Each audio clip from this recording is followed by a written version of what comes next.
I guess I'm gonna have to lift a restriction on a particular deck type that I've been making because so many commanders are within a few cents of the actual number that I'm just gonna have to bite the bullet because this one I really wanted to make.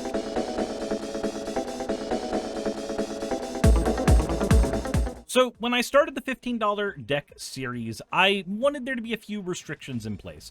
One, the commanders were always $1 or less, and the rest of the deck would be $15 thereabouts. A few cents here or there wouldn't really make up a huge difference to me. If it was $15.10, $15.50, as long as we weren't breaking past that $15 mark to an exorbitant degree, then I'd be okay running the deck. But there is one area where I tried to remain fairly inflexible, and that was in the commanders being priced $1 or less.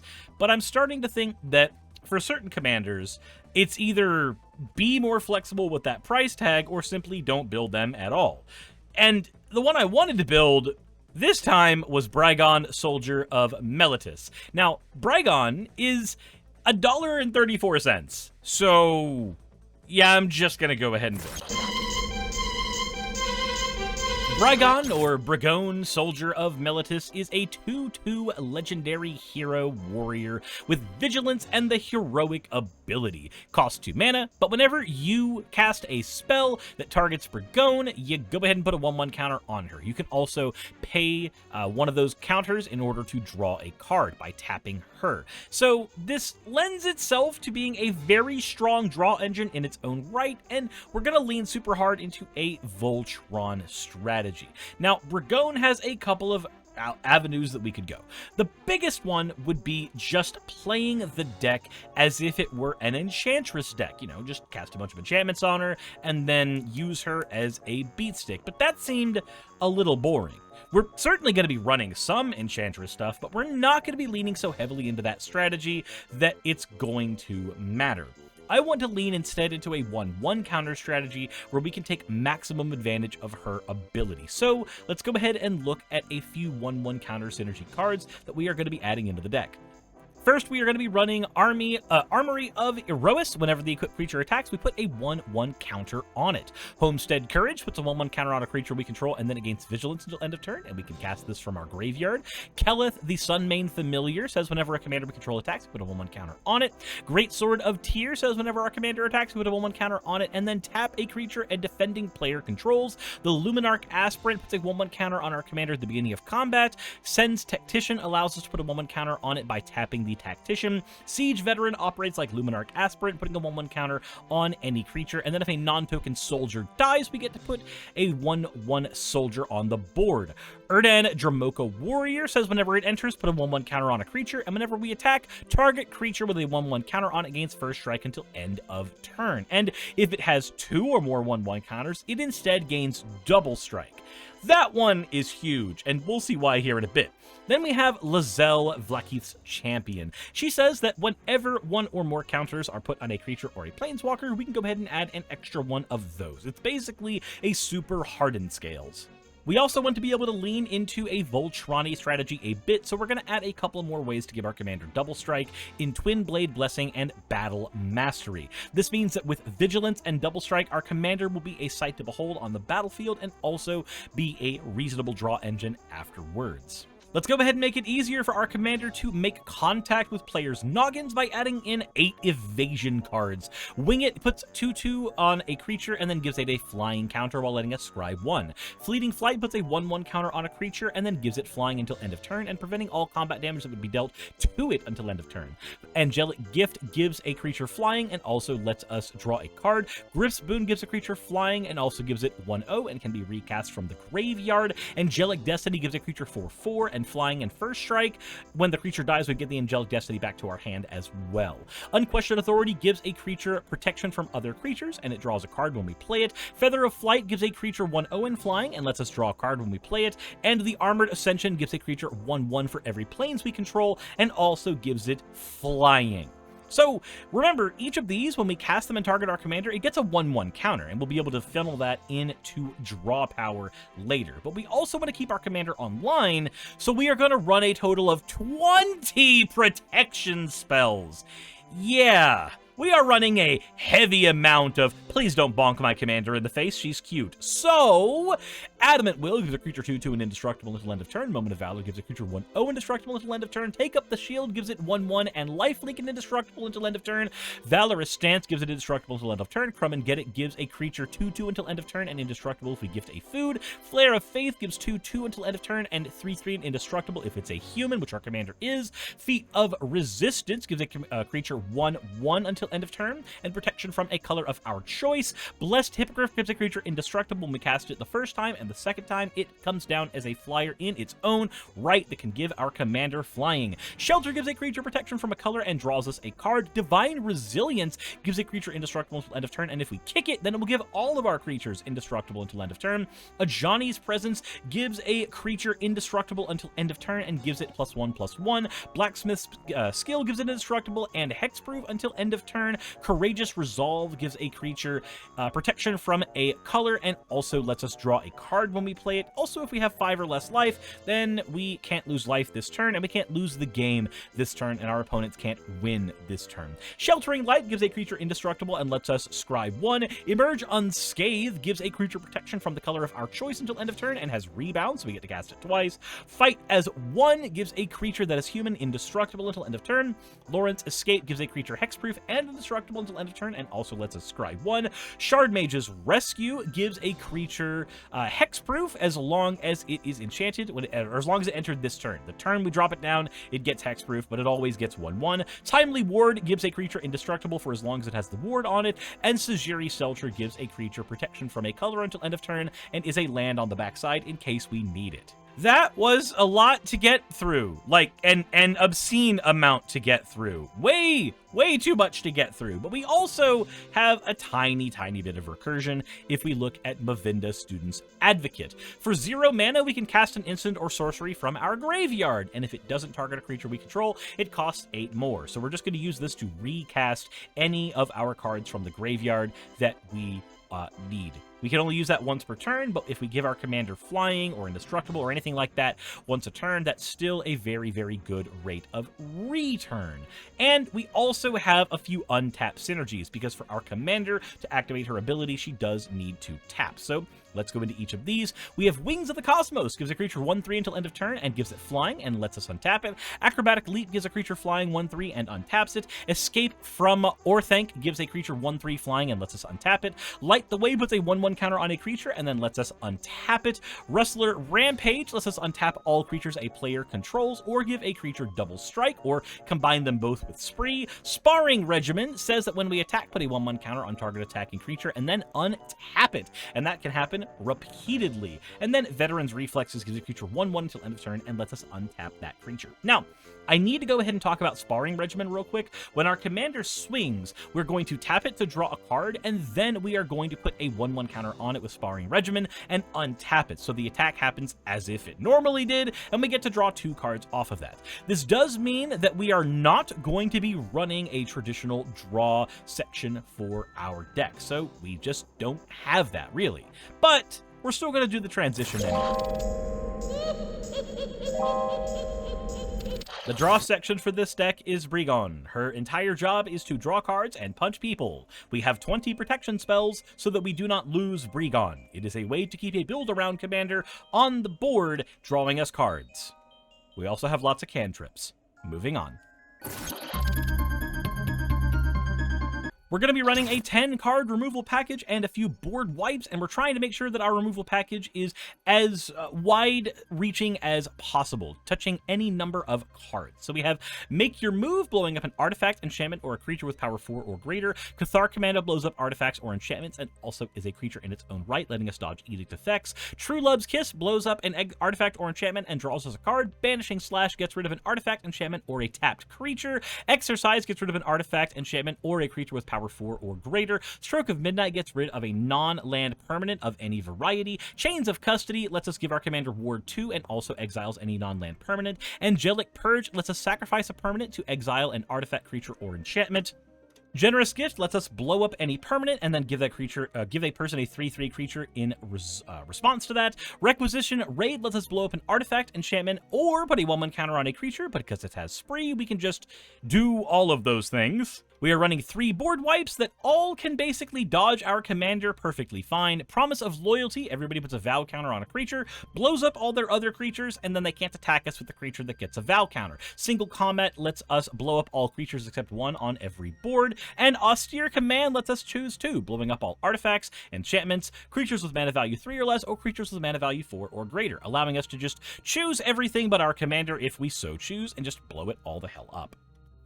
And that does it for our removal, but we still need to be able to ramp into our deck, which is, God, this section's gonna be funny. What if I told you we're only running 3 ramp spells because everything in our deck costs like 1, 2, or 3? We got Stone Speaker Crystal because it gets rid of graveyards and ramps. We have Honored Heirloom because it gets rid of graveyard and ramps. And we use Solemn Simulacrum because it ramps, draws us a card, and also lets us dodge Edict effects. That's really kind of it. We're not running any more than that because this deck just doesn't need more than that. We're also going to be running a bunch of basic lands as we are a single color deck, 26 planes, and 10 utility lands on top of that. We're running an Opal Palace to add 1/1 counters to our commander whenever we cast it, Crystal Grotto because it scries for us. We're also going to be running Ominous Cemetery as a removal spell strapped to a land, Volatile Fault as a removal spell for a land strapped to a land, Myriad Landscape because it ramps, Rogue's Passage because it lets us bonk way harder and way easier. Idyllic Grange allows us to put it onto the battlefield and put a 1/1 counter on a creature we control if it enters the battlefield untapped, which is very easy for us to do. Pit of Offerings is a mini Bojuka Bog that can get rid of any card in a graveyard. Hall of Oracles allows us to put a 1/1 counter on a creature if we've cast an instant or sorcery this turn. Our deck has 29 instants and 8 sorceries. We can make that happen pretty easy. And then we have the Bonder's Enclave, which lets us draw a card if we have a creature with power 4 or greater. This has been very straightforward so far, but let's go ahead and do a gameplay section so we can show you what the deck does. I'm going to be honest, a lot of hands are keepable in this deck, surprisingly, but I'm going to go ahead and keep this because it shows a Sparring Regimen combo we are going to be doing here. So let's go ahead and just keep this opener. We're going to draw our first card, drop down a Plains, move into the next turn, and we're going to go ahead and play a new Plains, tapping 2 to get our commander on the board as fast as possible. We move into our next turn, and we have a Plains, and now we have a couple of options. We can either get rid of a card our opponents control and set them back while protecting our commander, or we can go ahead and show what the Sparring Regimen is going to do. I think the best thing to do is going to be to protect our commander with Chains of Custody so that it can go ahead and do its job. Let's swing at a player who has not yet built a board state, and we are going to go ahead and add a counter to our Brigone, making her a 3/3.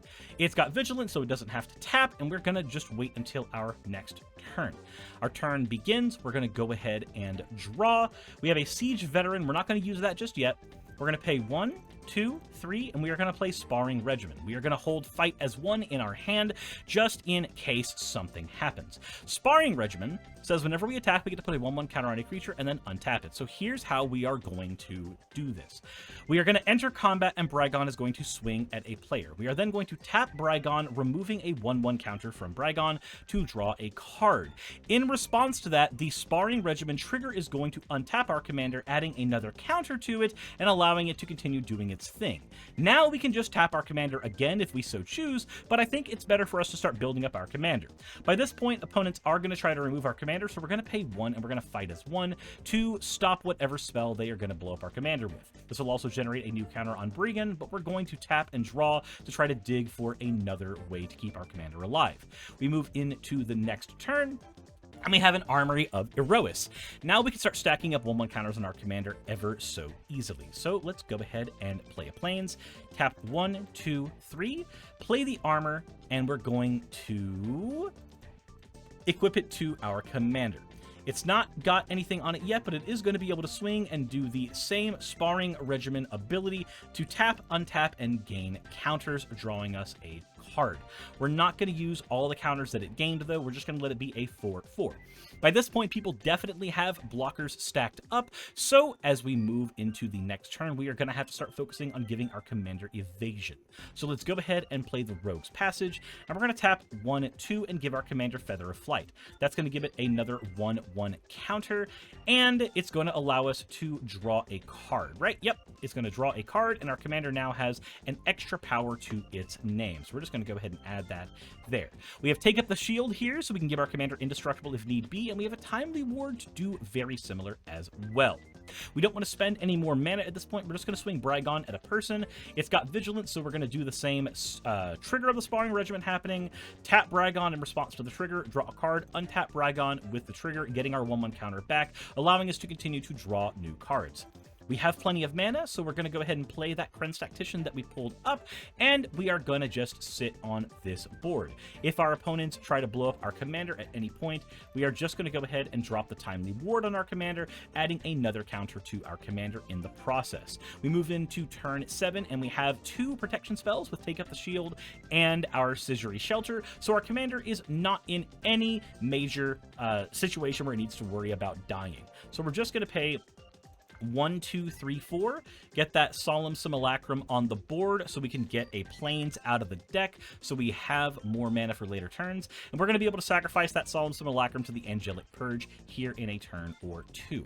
We're going to keep 2 mana open, so we're not going to use the Sense Technician just yet. We need to keep this mana open so that we can protect our commander in case somebody uses an exile card on us.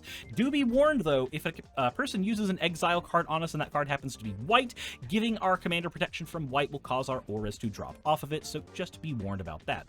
We're going to do the same thing where Brigand swings, generates a counter with the Sparring Regiment, and then throws it away by doing the tap-untap thing, so we get to draw a card from that, and we've drawn a board wipe. This will be perfect for closing out the game in a bit. We move into turn 8, and we have a Crumb and Get It, another card that can give a creature indestructible if we need. So, as of right now, I think the best thing for us to do is to play our Siege Veteran and then pay 1 mana and use the Tactician to add a counter to our commander.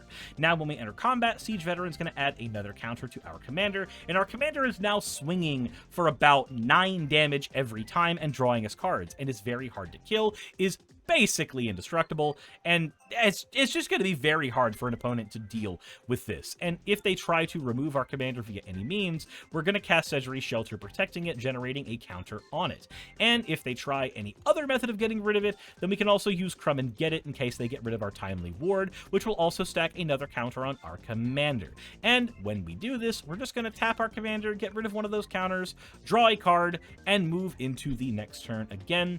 And with a Flare of Faith, we can just give it indestructible again if we need. Exercise can get rid of a problematic card, as can Angelic Purge and Banishing Light. So we have multiple ways of wiping the board, getting rid of our opponent's cards. We have our Sparring Regiment, so we can keep on stacking our commander up larger and larger. And between Sense Tactician and Siege Veteran, we're adding 3/1/1 counters to our commander every turn without actually playing any cards. And we are drawing extra cards every single turn because of our Sparring Regiment ability. We're effectively drawing 3 cards a turn, not counting any of the untapped synergies that lurk in our deck. We have plenty of mana open to get rid of anything on a player's board. We are honestly in a perfectly good spot.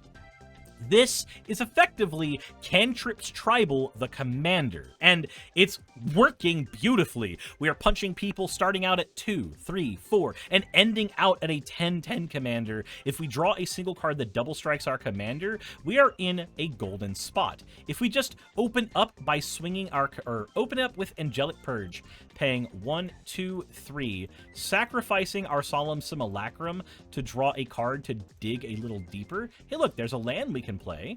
And now when our commander swings, we can do the Sparring Regiment tap-untap thing to draw a card, getting us a card that can get rid of players' graveyards now. We are in a good spot. We can get rid of any problematic card on the board. We can get rid of any problematic card in the graveyard. We can protect our commander via multiple methods of indestructibility or hexproof or protection from colors. We are in a golden spot. And remember, our commander has Ward 2 as well. We are in a perfect scenario. Our commander gets 2 counters extra because of the Sense Tactician, if we did that correctly, and now we are 2-shotting players with Brigone, irrespective of if we draw anything that gives her double strike. The deck is fast, it is hyperlinear, and it is very consistent. It doesn't need to run a lot of fluff, it can just run nothing but pure, unrelenting gas. But what would you do if you could spend a little more money on it? Let's find out.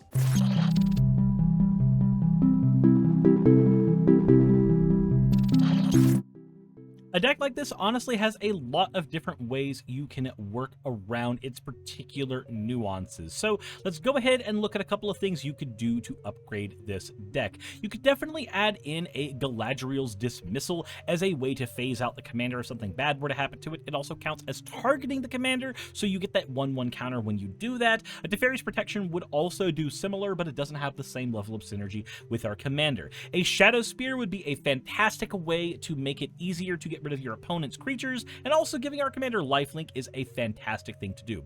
Flickering Ward is another way to protect our commander, and it only costs 1 mana. War Room gives us better access to draw power. Pip-Boy 3000 lets us throw more 1/1 counters on our commander at will. Pearl Medallion's just a fantastic ramp spell. Hall of Heliod's Generosity lets us reuse important enchantments. Monastery Mentor lets us dodge edict effects by getting white monks on the board when we cast our cantrips. Patriarch Seal allows us to reuse our commander's ability over and over again. Witch Enchanter is an MDFC that lets us get rid of problematic cards in the graveyard. Final Showdown's one of the best board wipes you could possibly ask for in a deck like this. Sheltered by Ghost protects our commander and also gives it lifelink and the ability to remove a problematic card from the board. Sword of the Animist gives us consistent land ramp as we swing with our commander. And if you have Throne of Eldraine, you can choose a color and you can add a bunch of mana in that chosen color, and also draw cards in that chosen color, letting us dig through our deck to get all kinds, just all kinds of free shit out of our deck. Virtue of Loyalty can also allow us to put a 1/1 counter on our creatures and also untap them over and over and over again to reuse our draw power. And Damning Verdict gives us another way to board wipe that doesn't affect us at all.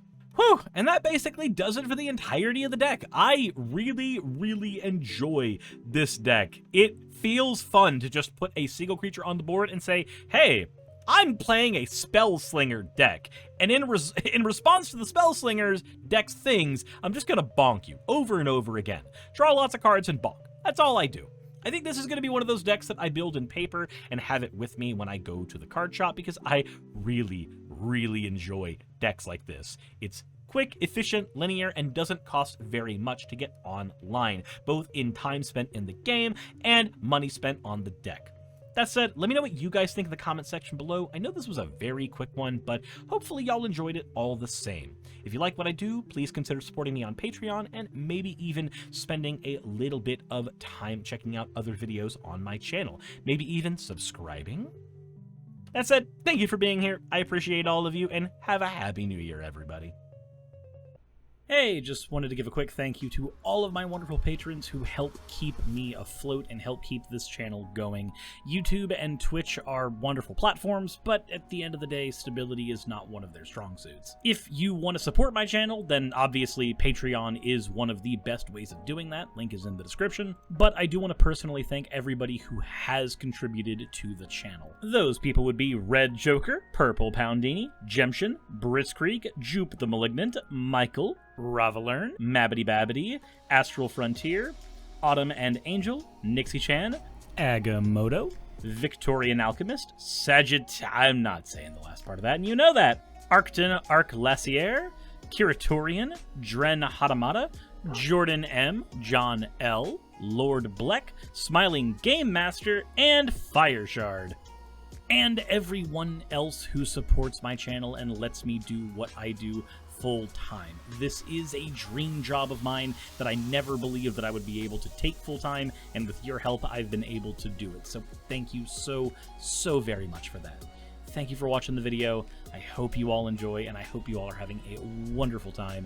I will see you all in the next one, hopefully.